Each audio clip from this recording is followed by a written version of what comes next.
नमस्कार दोस्तों, आपका स्वागत है हमारी चैनल आई सीबीटी एग्ज़ाम में। तो आज के वीडियो के अंदर हम फिटर टेट का फर्स्ट ईयर का 17 मार्च 2021 का पेपर सॉल्व करेंगे, जिसके अंदर टेट थियरी के 40 प्रश्नों के बारे में हम चर्चा करेंगे, जो आपकी सीबीटी परीक्षा पास करने के लिए बहुत उपयोगी होंगे। तो चलो शुरू करते हैं।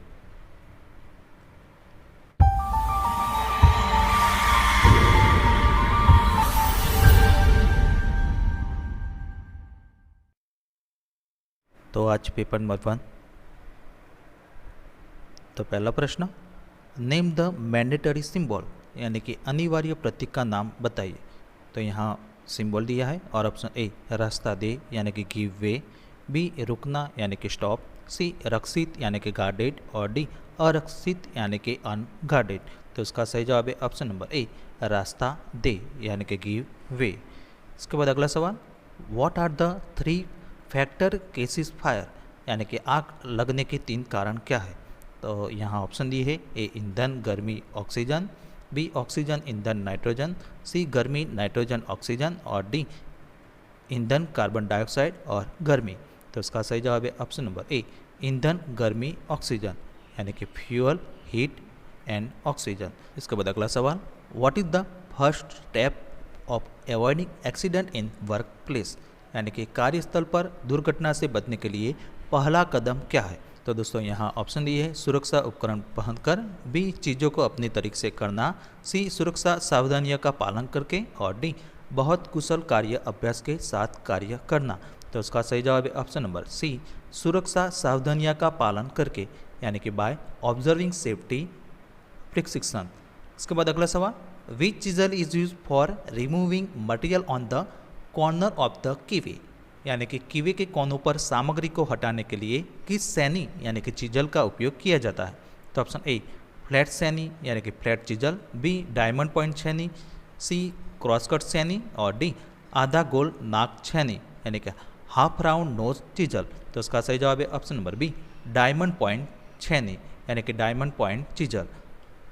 तो दोस्तों यहाँ पे हमने डायमंड पॉइंट जो छेनी आती है इसकी फिगर भी ली है।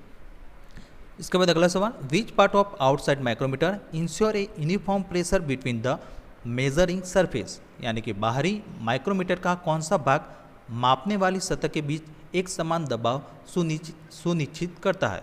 तो option A anvil, B thimble, C spindle lock और डी रैचेट स्टॉप। तो इसका सही जवाब है option number D ratchet stop. तो दोस्तों यहाँ पे हमने आउटसाइड माइक्रोमीटर की फिगर भी ली है।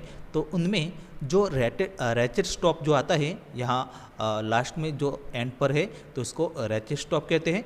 वो मापने वाली सतह के बीच एक समान दबाव सुनिश्चित करता है।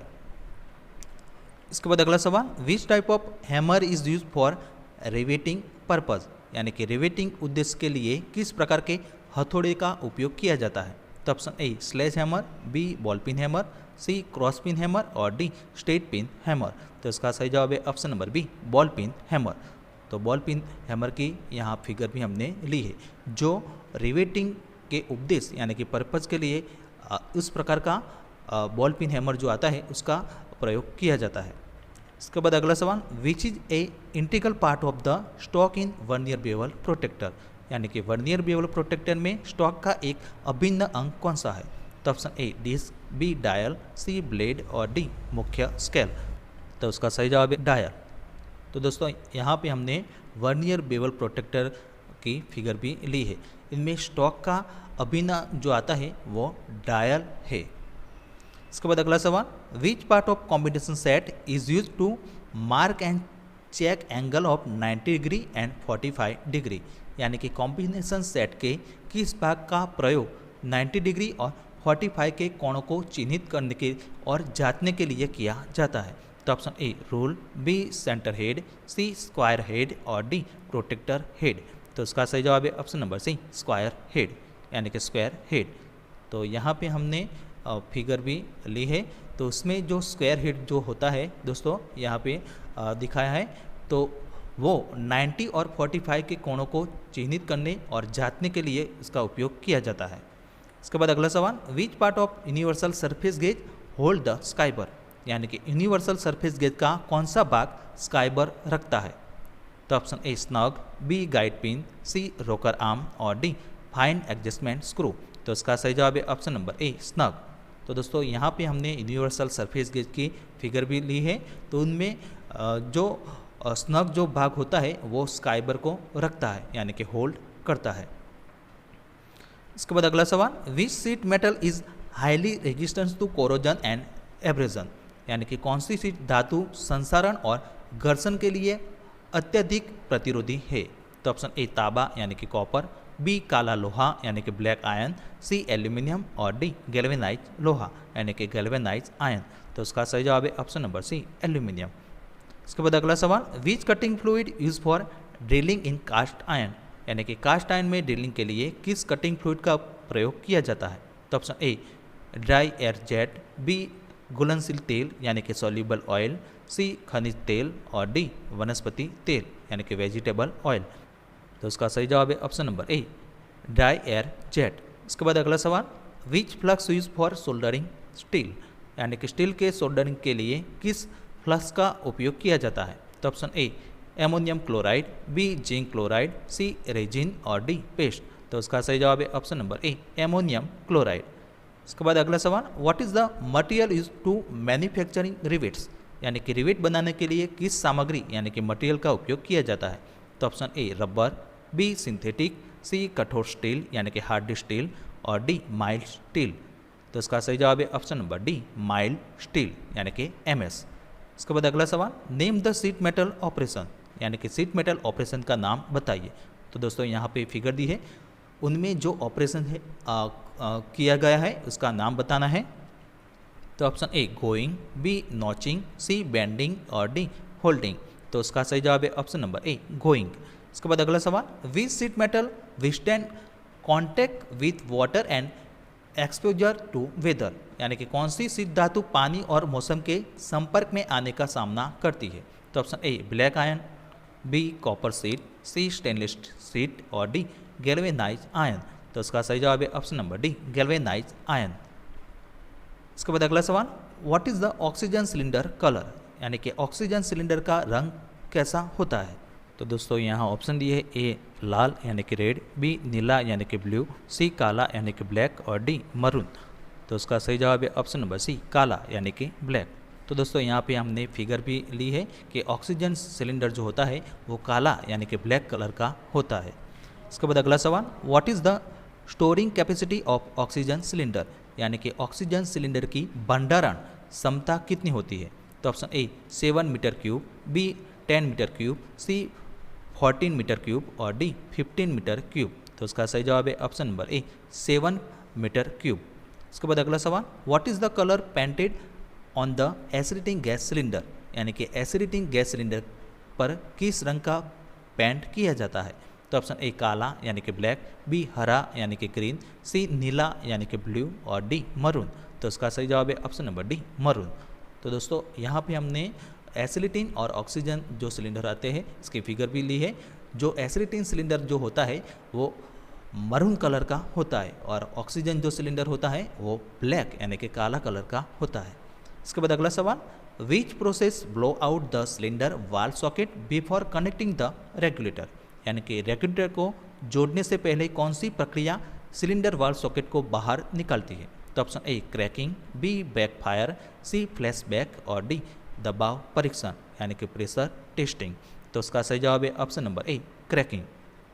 इसके बाद अगला सवाल, which comparator is used in mass production, यानी कि बड़े पैमाने पर उत्पादन के लिए किस कंपैरेटर का उपयोग किया जाता है। तो option A optical, B pneumatic, C electronics और डी मैकेनिकल यानी कि यांत्रिक। तो उसका सही जवाब है ऑप्शन नंबर बी न्यूमेटिक। इसके बाद अगला सवाल, what is the name of system if the size of the hole is keep constant shaft is varied, यानी कि सिस्टम का नाम क्या है यदि छेद का साइज स्थिर रखा जाता है और शाफ्ट भिन्न होता है।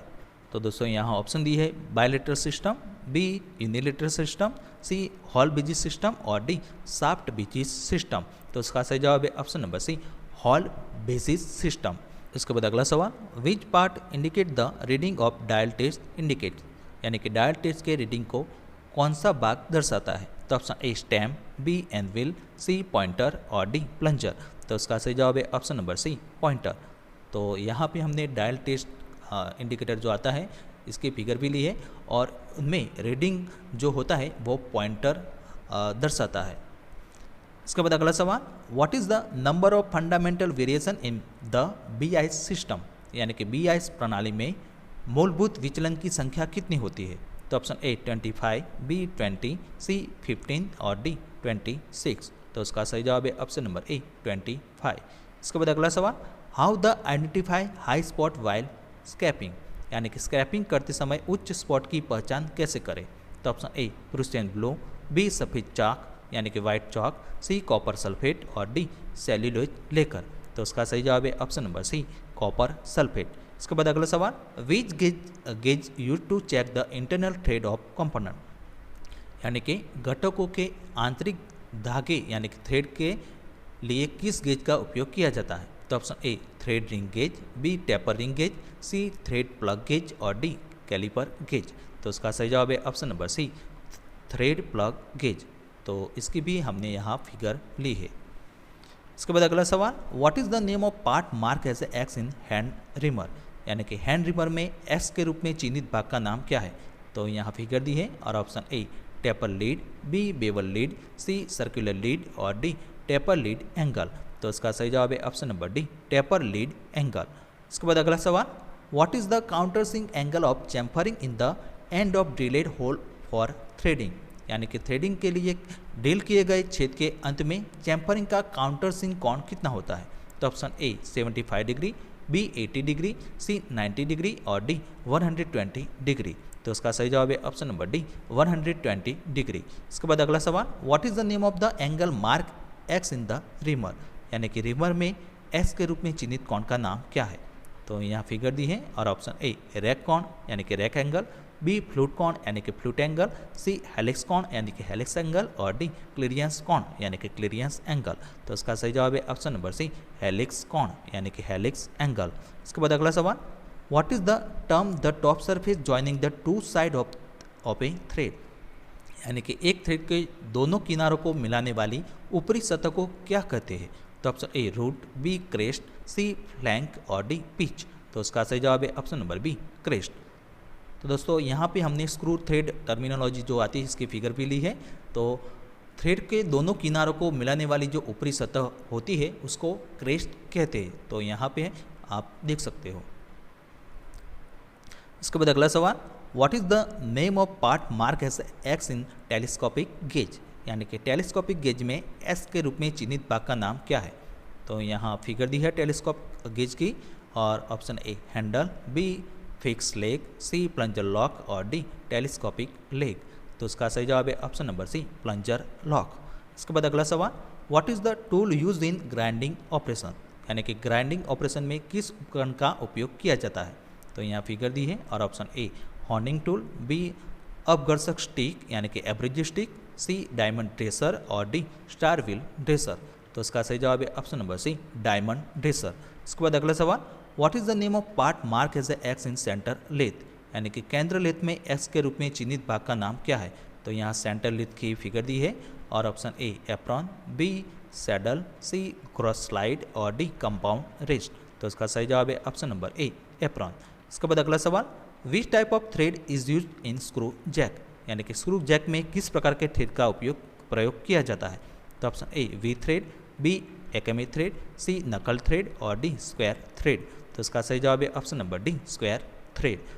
तो यहाँ पे हमने स्क्रू जैक की फिगर भी ली है जिसमें आप देख सकते हो कि जो थ्रेड का प्रकार होता है वो स्क्वायर थ्रेड होता है।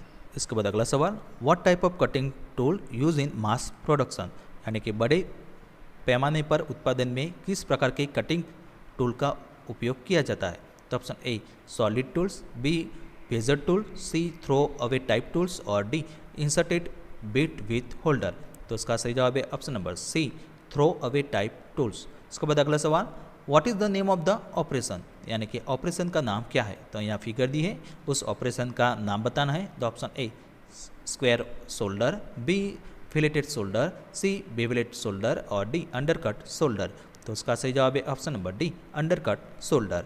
इसके बाद अगला सवाल, which is the vertical distance from crest to the root, यानी कि क्रेस्ट से रूट तक की ऊर्ध्वाधर दूरी कौन सी है? तो option A lead, B flank, C pitch और डी गहराई यानी कि डेप्थ। तो उसका सही जवाब है ऑप्शन नंबर डी, गहराई यानी कि डेप्थ। तो यहाँ पे हमने फिगर भी ली है कि क्रेस्ट और रूट की ऊर्ध्वाधर यानी कि वर्टिकल जो डिस्टेंस होता है उसे डेप्थ यानी कि गहराई कहते हैं। इसके बाद अगला सवाल, which bearing withstand load in parallel to it axis, यानी कि कौन सा बेरिंग अपनी धुरी यानी कि एक्सिस के समांतर भार सहन करता है? तो option A needle bearing, B thrust bearing, C plain bearing और डी स्प्लिट बेरिंग। तो उसका सही जवाब है option number B, thrust bearing.